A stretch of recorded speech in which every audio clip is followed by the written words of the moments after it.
күн, құрметті көрермендер. Ақпарат айдынында сіздермен бүгін мен Қадылбекова арна.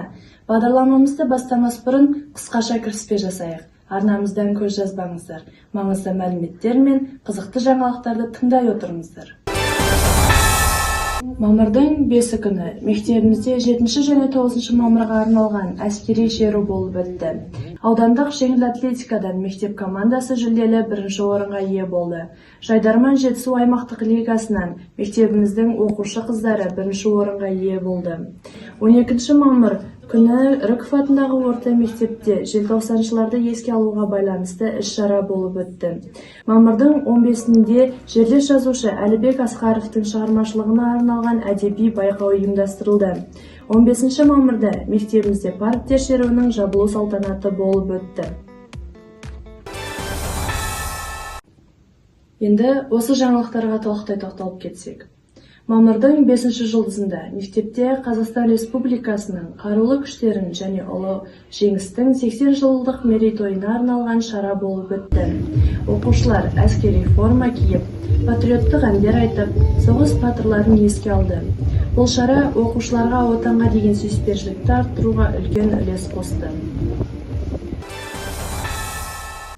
Жалпы білім беретін пәндер бойынша 5-6 сынып оқушыларына арналған республикалық олимпиада қорытындысы бойынша 6 сынып оқушысы Рафхат қызы Аяна жүлделі 3-ші орынды иеленді.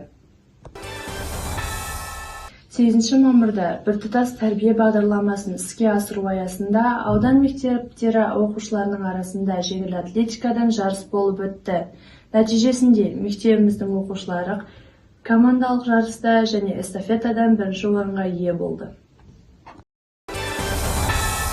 Жайдарман Жетісу аймақтық лигасына 4-1 финалға жолдама алған неге бәрі қыз командасын шын жүректен құттықтаймыз.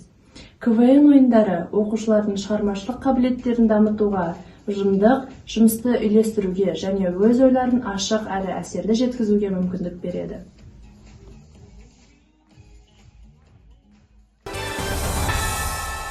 Мың 1986 жылы желтоқсан көтерілісінің құрбандарын еске алу жобасы аясында өткен патриоттық іс-шараға мектебіміздің бірқатар оқушылары қатысып жүлделі орындарды ие болды. Олар Алматов Жігер 1-ші орынды иеленді, Алматова Жанерке 3-ші орынды иеленді. Басқа оқушылар әртүрлі номинацияларға ие болып, естелік сыйлықтар алып қайтты. Шара Қазақстан Республикасы Алматы қаласы Қайсар жүрек қоғамдық қорының ұйымдастыруымен өткізілді.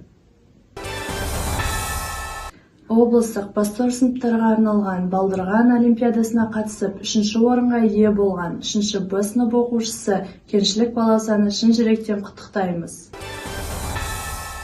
Мамырдың 15-інде жерлес жазушы мемлекет сыйлығының лауреаты Әлібек Асқаровтың шығармашылығына арналған Алтайдың сырлы қаламгері атты аудандық әдеби байқау ұйымдастырылды.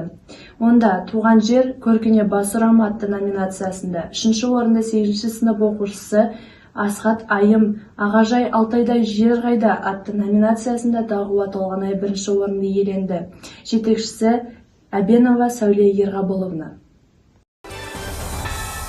Мектебімізде парктер шеруі 2025 халықаралық экологиялық акциясының жабылу салтанаты болып өтті. Бұл шараның басты мақсаты оқушыларды табиғатты қорғауға, экологиялық мәдениетті қалыптастыруға және туған жерге деген сүйіспеншілікті арттыруға бағытталған.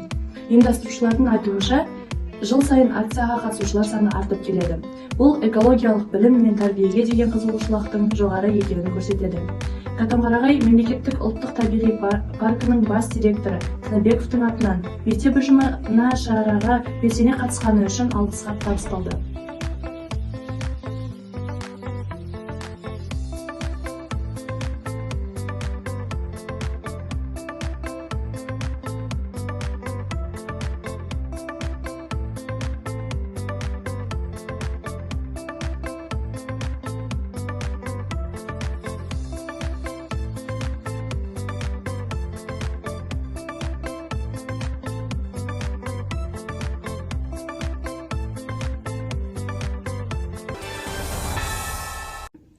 Бүгінге осы, құрметті ағайын. Келесі аптада кездескенше күндеріңіз шаттық пен сәттілікке толы болсын.